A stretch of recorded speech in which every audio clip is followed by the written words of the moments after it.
સમાચારમાં આગળ વાત કરીએ તો સુરતના પોદાર માર્કેટમાં આવેલા પૂરને કારણે વેપારીઓ માટે આર્થિક સંકટ સર્જાયું છે। માર્કેટમાં ફરી વળેલા પાણીએ વેપારીઓની વર્ષોની મહેનત પાણીમાં ધોઈ નાખી છે, જેને કારણે કરોડો રૂપિયાનું નુકસાન થવા પામ્યું છે।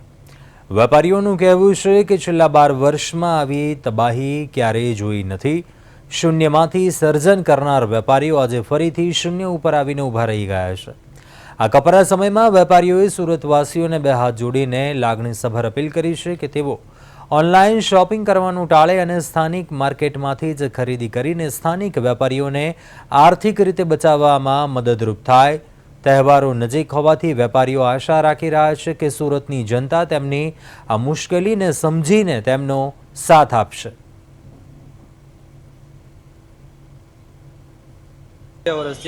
આવી પરિસ્થિતિ મેં 12 વર્ષ ત્યાં જોઈ નથી। જેમ કહેવાય કે પોદાર ઝીરોમાંથી સર્જન કરેલું તો આજે એ પરિસ્થિતિ ઉપર પોદાર આવી ગયું છે। બધા જ દુકાનદારોનો વિનાશ થઈ ગયો છે, કોઈ પણને કંઈ હાથમાં આવ્યું નથી।